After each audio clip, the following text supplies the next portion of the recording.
De volta para uma conversa de peso, hoje recebendo Iris Schenkel Foscarini, contando para nós de Novo Hamburgo e do início desse relacionamento, do teu casamento com Jair Foscarini.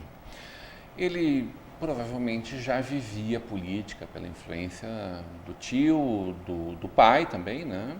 O pai dele foi vereador. Foi vereador, mas né? O Jair não tinha tanta vivência política. Ele era bem reservado e ele ficou muito tempo morando em Porto Alegre por causa da URGS, da faculdade. E quando ele voltou para Novo Hamburgo, ele foi trabalhar como engenheiro químico. E aí o pai dele foi candidato a vereador. O tio dele, sim, teve envolvimento e eu acho que o seu Atalíbio tinha o Jair também como um filho. Como um filho, gostava né? Foi demais o sucessor dele, naturalmente. Assim, né? E o seu Remy era muito parecido com o Jair. Era uma pessoa mais reservada, mas extremamente querido. Tinha uma comunidade inteira ali de Canudos que ele era, nossa, assim, ajudava muito na igreja e no próprio mercado que ele tinha. Ele mostrava pra gente os cadernos, as pessoas compravam ainda com um caderninho, né? Pagava o final do mês e era no fio do bigode, porque não tinha a via que vai para um e para outro, era naquele caderninho. E quando não podiam pagar, ele não deixava de atender para o mês seguinte. Se financiavam em cima do seu Remy. Então, e ele era uma pessoa boa, mas claro, devia ter algumas pessoas que não pagavam, mas a grande maioria pagava, porque existia uma confiança. Era um estabelecimento comercial. Sabia onde cada um morava, quem eram as pessoas. Um estabelecimento comercial. Assim como era com ele, eu acredito que a maioria das pessoas que viveram nesse período e que tinham algum tipo de comércio, meus pais também tiveram comércio. E também era esse tipo de procedimento, de anotar, de ter o caderninho. Tinha cartão de crédito para financiamento, né? Quem financiava. E aí pagavam, recebiam suas devidas empresas, os seus trabalhos e iam pagando as suas contas. Claro, eu imagino, eu não tenho percentual para te dizer que existia alguma inadimplência ali, mas a grande maioria honrava com seus compromissos, né? Muito bom. Ô Iris, tu já tinha alguma visão de política, assim? Tu já tinha alguma vontade de viver esse universo? Como é que isso começou a fazer mais parte da tua vida? Não, eu não tinha contato,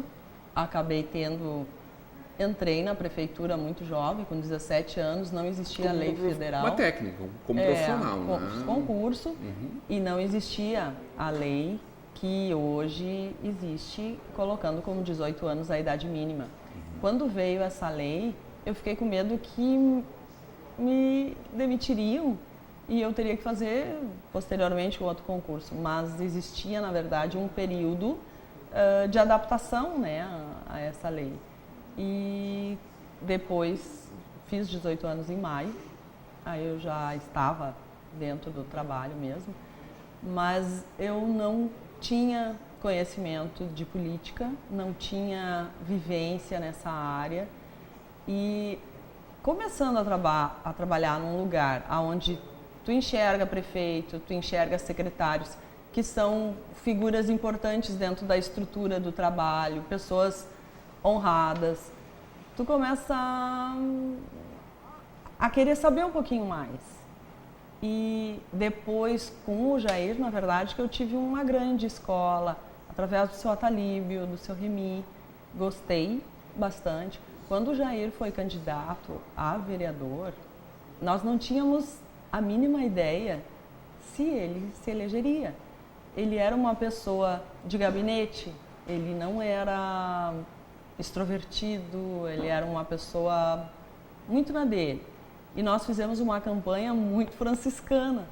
Nós íamos nas casas, andávamos, eram amigos e familiares que estavam conosco. O Daniel, pequenininho, ia junto. E nós tínhamos uma estrutura de uma Kombi, que levava daí todo o material e água e coisa. E nós íamos, final de semana era caminhar. Tu curtiu isso? Muito, pé no barro, assim? Muito. E as características das nossas campanhas eram essas. Depois o Jair Eu me lembro dele na eleição de deputado correndo muito no interior aqui na nossa região. E nós tínhamos esse entendimento. As pessoas querem ver o candidato, querem ver falar com ele, a pessoa que eles vão depositar a sua confiança, né? E a gente sabe que a estrutura para uma campanha de deputado, ela é diferente, porque ele tem que abranger uma área geográfica muito maior e precisa estar presente em alguns eventos para consolidar aquela imagem, mas ele precisa de apoio dentro dessas comunidades para que o seu nome se torne conhecido, né? Então era corrido mesmo, né? Era grande a coisa. É um período muito cansativo. Tu trabalha voluntariado, trabalhou desde sempre, muito tempo, trabalhos voluntários, comunitários há muito tempo. Como é que foi essa experiência podendo estar à frente do gabinete da primeira-dama, né? Onde a essência é envolvimento, engajamento de pessoas. E que talvez até o momento que tu assumiu estava um pouco restrito a poucas atividades, né? O que foi mais bacana para ti naquele momento que tu pôde implementar? Nossa. E imagino que a tua visão de marketing tenha colaborado também para te criar coisas diferentes. Sim, foi um período extremamente importante para a minha vida pessoal, para um crescimento, conhecer a minha cidade, saber das necessidades e que nós temos um trabalho assistencial maravilhoso. Nós temos entidades hoje que cuidam de crianças, de adolescentes, da parte educacional, da parte de segurança, alimentar. Então, é um trabalho gigante que muitas vezes não aparece, mas ele dá uma sustentação aonde o órgão público não entra, aonde o órgão público não tem nem ingerência e nem, às vezes, possibilidade de entrar. As igrejas fazem um trabalho muito bom com dependência química, na parte cultural, educacional, com crianças, com jovens.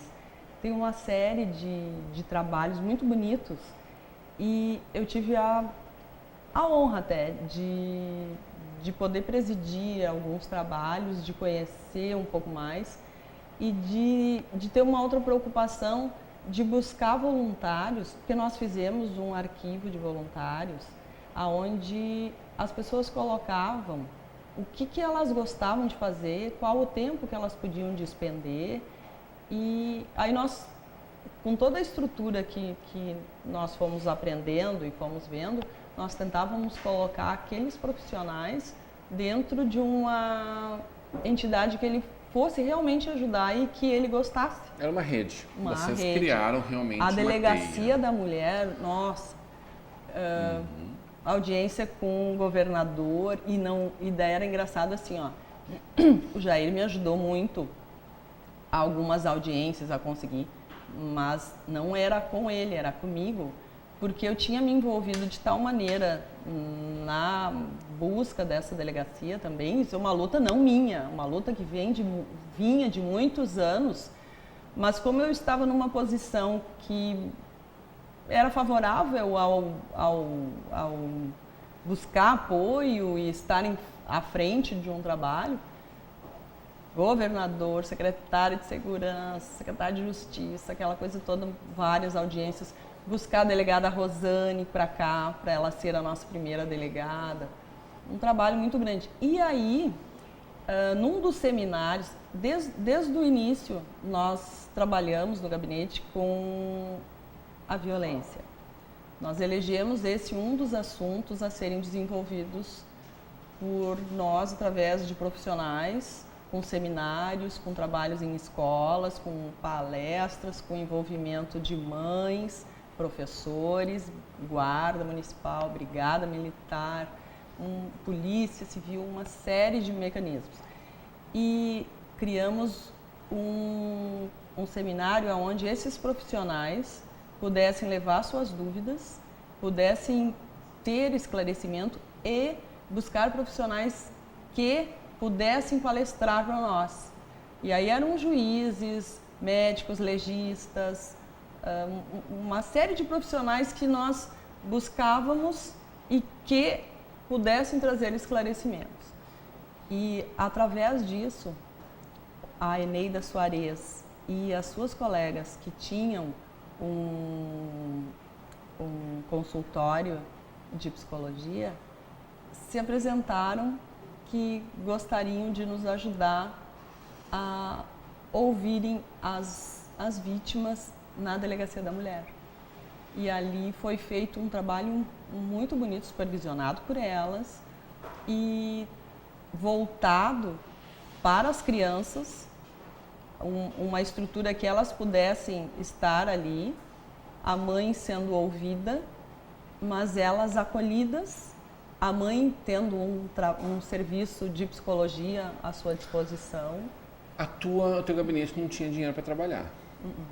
Parcerias, batendo na porta, envolvendo o Olívio Jacobos, a Fundação Semear e tantos outros empresários, pessoas que pudessem ajudar. Né? De várias ações do teu gabinete especialmente, mas teve um evento que me marcou pessoalmente de uma forma muito especial, que a gente sempre reclama que Novo Hamburgo tem tanta coisa linda e a gente tem dificuldade de aceitar, de enxergar essas coisas.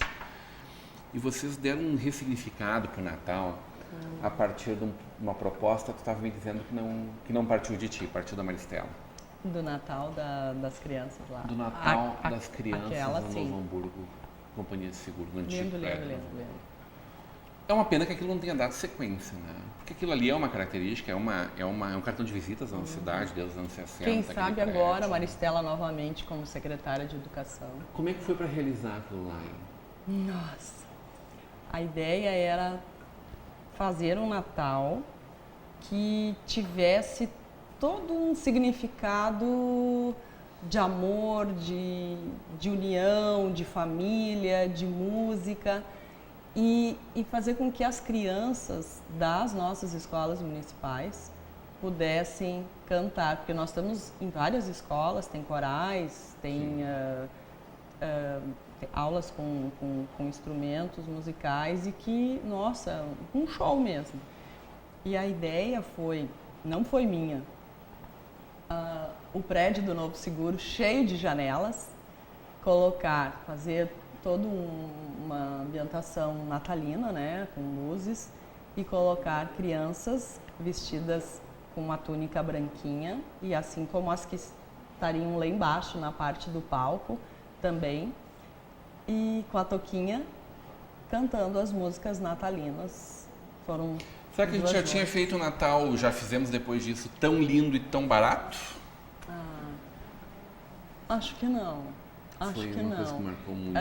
Vou te dizer, barato em termos financeiros, né? Mas se faz coisa muito cara que enfim, mas um envolvimento também, né? tão grande. É riquíssimo. Lindo, Natal riquíssimo. Porque as famílias daquelas crianças todas, elas estavam encantadas. Vinham trazer os filhos e vinha avó, pai, mãe, tia, sobrinho, todo mundo para escutar aquele espetáculo. Todo mundo apostava muito que tu fosse participar da vida pública. Tipo, colocar à disposição, colocar teu nome à disposição, participar de alguma eleição. Isso chegou a passar pela tua cabeça? Isso era uma vontade? Isso tu sofreu pressão? Por que isso não aconteceu? Porque eu não quis. Isso pode acontecer um dia? Bem difícil. Não te imagina fazendo parte desse universo hoje? Não. Gosto de política. Acredita na política? Acredito. Né? Participou? Acredito que nós temos uma oportunidade enorme nessa próxima eleição para buscar um outro entendimento, um outro tipo de política. Nós espero que estejamos evoluindo, Amém. passando etapas, indo para frente e depurarmos, né, Sofreu pressão? Sofrer pressão. O Jair também? O Jair gostava da ideia. Meu pai gosta da ideia. Teu pai está com 89 anos. 89 Como é que é curtir anos. ele aos 89 anos? Hein? Esse é o eu- teu momento de vida. Meu pai. Passeando um pouco mais, podendo viajar um pouquinho mais, curtindo o teu pai todo dele, dia. com a família, tudo. Meu pai é uma pessoa, acho que como todo filho acha, né? Eu acho meu pai maravilhoso. Ele é muito querido, ele tem uma lucidez muito grande, ele gosta de ler, ele acompanha documentários, escuta rádio e é uma pessoa que dá a sua opinião. Ele não fica, não sei, não, ele se posiciona, eu gosto muito disso. E é muito bom chegar lá todos os dias e ele ter uma novidade para contar. E se eu não vi em determinado jornal, ele diz, vi que tinha tal coisa, eu escutei tal coisa.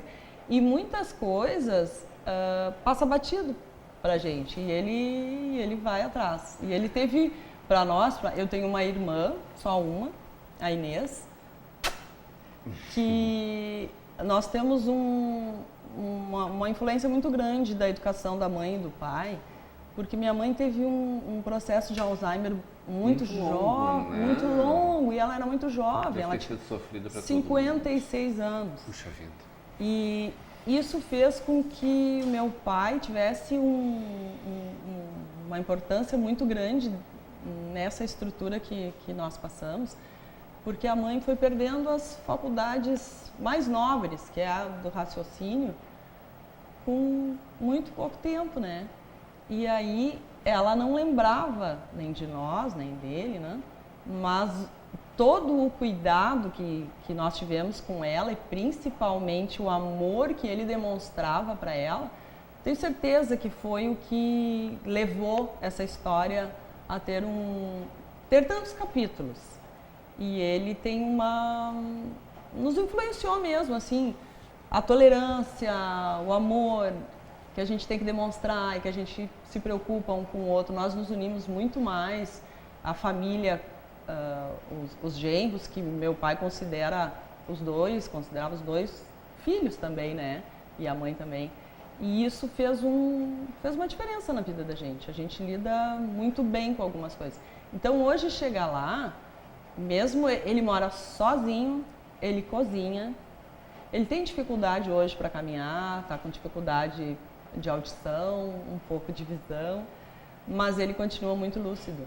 E é uma pessoa que sempre tem uma coisa boa para falar. Então, espero chegar nessa idade assim. Amém! Adorei conversar contigo. Seja sempre muito bem-vindo. Eu adorei estar aqui. Poder contar um pedacinho dessa história. A gente podia contar a vida do Jair, dar um livro, dar um filme, dar uma série, e naturalmente vocês têm muitas histórias maravilhosas para contar. Daniel, tive a oportunidade com ele contar um pedacinho disso, evidentemente pela visão jovem dele, né? Sim, que viveu tudo isso muito jovem, mas que foi muito gostoso. E é um prefeito que eu vi trabalhar em que infelizmente não tive o prazer de contar a história dele por ele mesmo aqui nesse espaço, e que agora a gente pode recuperar também um pedacinho dentro do teu espaço. Obrigado. Obrigada, te agradeço. Hoje uma conversa de peso com Iris Schenkel Foscarini. Continua agora com a programação da nossa Vale TV, da nossa rede comunidade de televisão.